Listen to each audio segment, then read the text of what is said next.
안녕하세요. 불만차 기자들의 망기자입니다. 이번에도 주중 경기 2경기 있잖아요. 제가 집에서 프리뷰 해보도록 하겠습니다. 그리고 많은 분들이 기대하시는 최첨단 장비 업그레이드 되진 않았는데 하여튼 준비를 했으니까요. 많이 기대해 주시면 감사하겠습니다. 첫 번째 경기 인천 성남전인데요. 창 기자가 직접 원고를 보내왔습니다. 그래서 저는 잠시 창 기자로 빙의해서 돌아오겠습니다. 안녕하세요, 창 기자입니다. 상반된 흐름의 두 팀입니다. 홈팀 인천은 잘 나가다 최근 2경기 무승, 반면 성남은 2연승의 좋은 흐름을 탔습니다. 인천은 역시 무고사 이야기를 하지 않을 수 없을 것 같은데요. 인천이 지난 제주전 4대1 대승 이후 수원FC전, 직전 광주전 모두 무득점 경기를 했는데 주포 무고사가 2경기에서 침묵을 했습니다. 득점을 못한 뿐만 아니고 경기력이 아주 떨어진 모습이었습니다. 광주전에서 슈팅을 하나도 기록하지 못했었죠. K리그 입성 후 이렇게 부진한 적이 있었나 싶을 정도여서 좀 내부 이야기를 물어보니까 집안 문제가 조금 있었더라. 지금은 다 해결된 만큼 이번 경기는 좋은 컨디션 속에 경기를 할 수 있을 것으로 전망이 되고요. 내부에서도 기대를 하고 있습니다. 다른 스쿼드에도 좀 변화가 있을 수도 있을 것 같습니다. 오재성 이야기를 할 수가 있을 것 같은데 부상에서 돌아온 지는 꽤 됐는데 기존에 있던 선수들이 잘해준 것도 있고 완벽한 몸 상태를 만들어서 나오자 그래서 오재석도 복귀전을 치를 가능성도 있고요. 다른 또 기회를 잡지 못했던 선수들도 변화 차원에서 나올 수 있을 것 같습니다. 조상한 감독이 그간 주전 선수들을 투입하면서도 못 뛰는 선수들을 어느 정도 신경을 썼던 걸로 알고 있거든요. 그래서 이 경기가 변화 타이밍이 될 수도 있다. 분위기는 나쁘지 않다고 합니다. 지난 광주전 끝나고 선수들이 자발적으로 모여서 좀 얘기를 했다 그래요. 그중 좀 인상적이었던 게 네게바가 페널티를 내줬죠. 파울로. 네게바가 내가 못해서 졌어. 미안해. 이렇게 솔직하게 좀 얘기하면서 괜찮다. 이렇게 다독이는 분위기가 됐다는 말씀을 드리고요. 성남은 2연승을 달리면서 기세를 올리고 있는데 경기력도 좋습니다. 성남은 다음 경기가 2일 뒤 전북과 붙거든요. 지금 당면과제가 잔류잖아요.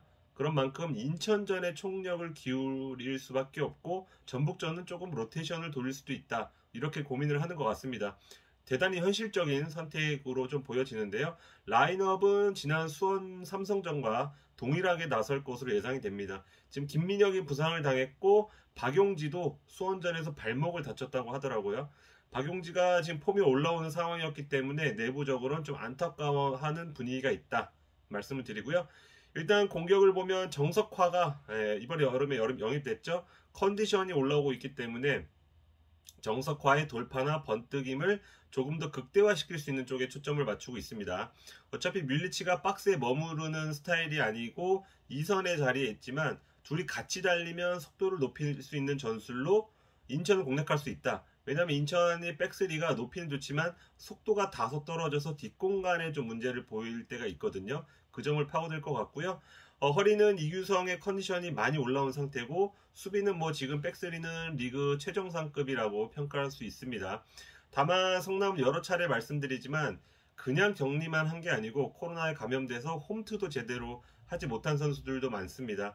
그래서 갑작스럽게 몸을 끌어올려야 하기 때문에 이 근육이라는 어떤 시한폭탄을 안고 갈 수밖에 없습니다. 더군다나 짧은 간격으로 경기가 계속되는 만큼 이 점에서 좀 걱정을 하는 그런 분위기가 감지됩니다. 인천이 성남 상대로 강했습니다. 최근 2경기에서 모두 완승을 거뒀는데 6골을 넣고 승리한 그 기억도 있습니다.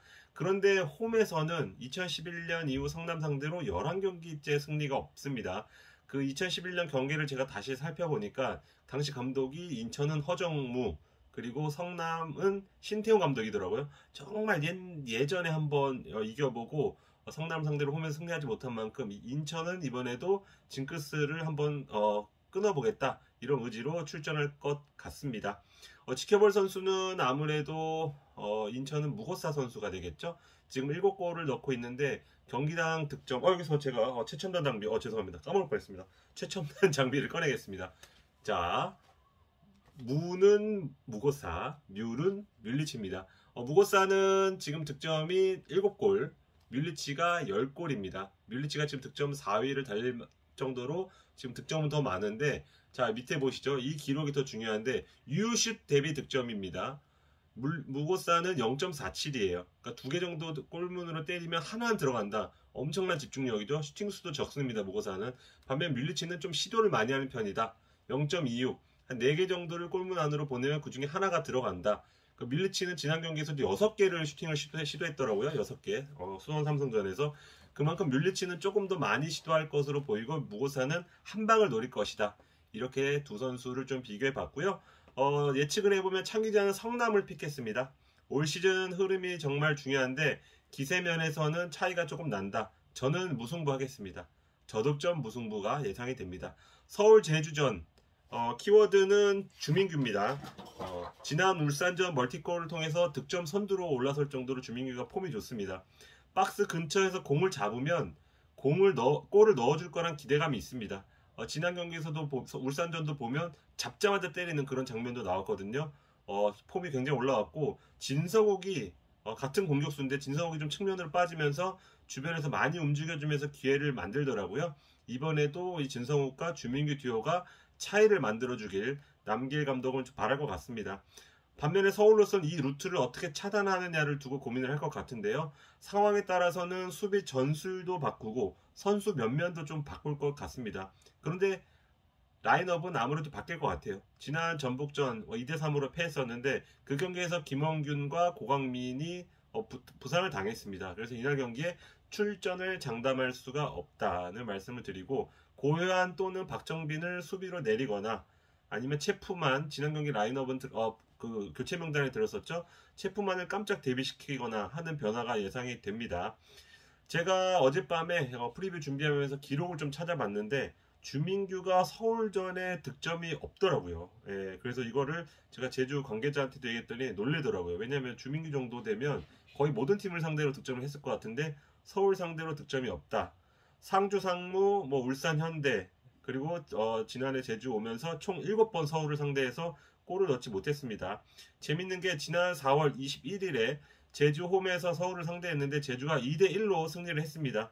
그때 주민규가 풀타임에 뛰었는데 그 전까지 4경기 연속골을 넣고 있었거든요. 그래서 최고의 기세다.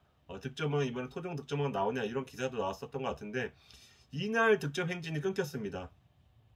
공교롭게 제주는 2경기에 승리했지만 이날 이후로 지금 12경기 연속 지금 무승 달리고 있거든요. 제주 입장에서는 주민규가 서울전 무득점 징크스를 끝내면서 그리고 제주의 무승을 좀 끝내주기를 그렇게 좀 바랄 것 같고요. 서울로서는 주민규가 막으면 승리할 확률이 올라가게 된다는 생각을 좀 할 것 같습니다. 주민규가 과연 득점을 할까? 이 경기의 키포인트가 되겠습니다. 스쿼드 컨디션을 보면 서울은 베테랑들의 체력 저하가 좀 눈에 띄는 것 같습니다. 전북전 보신 분들은 많이 느꼈을 것 같은데 그래서 그 스쿼드의 변화가 전체적으로 좀 예상이 됩니다. 빅찬스는 만들지만 빅찬스를 계속해서 놓치고 있는 팔로세비치라던가 전북전에서 대지를 가는 패스 한번 보여줬죠. 박정빈 폼이 괜찮습니다. 그래서 팔로세비치와 박정빈에게 기회가 갈 수도 있을 것 같고요. 제주는 이창민 파트너로 이동수가 최근에 조금 나오기 시작했는데 괜찮은 모습 보여주고 있고 신인 윙백인 김명순도 지난 경기에서 레프트 윙백으로 좋은 모습 보였습니다. 이렇게 새로운 얼굴이 가세하면은 팀이 후반기는 확실히 힘을 받을 수 있거든요. 제주가 최근에 경기력이 좋은 이유가 두 선수 때문이 아닐까 이렇게 예상을 해보는데 다만 정우재가 안현범은 폼이 워낙 떨어져 있어서 못 나온다고 하더라도 정우재는 좀 지쳤기 때문에 지난 경기 쉬었거든요. 그래서 지난 경기 한 경기 쉰 만큼 이날은 정우재가 먼저 나올 수도 있겠다. 근데 22세 따라서는 김명순에게 기회가 돌아갈 수 있다는 말씀을 드리겠고요. 그리고 저희 댓글로 김영욱 선수에 대해서 물어본 분이 계셨습니다. 왜 못 나오냐. 근데 부상이 있는 건 아닙니다. 그런데 군 전역하자마자 이동수가 남길 감독의 마음을 꿰찼고 그래서 지금 최근에 출전하고 있다는 말씀 드리겠습니다. 예측을 해보면 창 기자는 무승부를 픽했습니다. 이거는 제주 경기는 무가 진리다 이런 코멘트를 했는데요. 기억하시는 분들 계실지 모르겠지만 저희가 예전에 가발 그런 그래픽으로 무로보살 편을 한번 찍었었는데 그때 제가 즉흥적으로 제주의 15무 업앤다운을 창기자가 찔렀더니 창기자가 살짝 당황해하면서 약간 눈치를 보면서 이렇게 업을 했었습니다. 그런데 벌써 13무째입니다. 만약에 창기자의 픽대로 이번에 비기면 14무가 되겠죠? 제가 기록을 또 찾아보니까 스플릿 체제에서 단일 시즌 최다 무가 16무 전북과 대구가 작성을 했더라고요. 참고하시면 좋을 것 같습니다. 저도 무승부 하겠습니다. 제주 경기력이 더 좋아 보이고 제주는 주중에도 경기를 치르지 않아서 컨디션도 조금 더 주말에는 두 팀 모두 경기를 치렀군요. 죄송합니다. 그리고 제주 경기를 더 좋아 보이는데 무승 탈출이 그렇게 쉬운 게 아닙니다. 이거를 누가 아냐? 서울은 어느 팀보다 잘 알고 있습니다. 오랜 기간 무승을 했기 때문에. 그래서 어떻게 하면 상대를 괴롭힐 수 있을까? 서울이 준비를 조금 더 잘해오지 않을까? 이런 생각에 무승부 예상합니다. 저는 무무 이렇게 예상하고요. 창의대는 성남승 그리고 서울 제주전 무승부를 찍었습니다. 그리고 저희가 이런 거는 잘 안 하는데 제가 최첨단 장비이기 때문에 한번 요렇게 저희도 구독, 좋아요, 알림이 필요합니다, 여러분. 항상 저희는 뭐 말 안 하고 그냥 끝내는데 혹시라도 깜빡하신 분들은 한 번씩만 눌러주시면 감사하겠습니다. 주중 리뷰도 해야 되고 주말에 프리뷰도 있군요. 계속해서 반복되는 일상인데요. 다음 방송에서 더 좋은 그래픽으로 찾아뵙겠습니다. 감사합니다.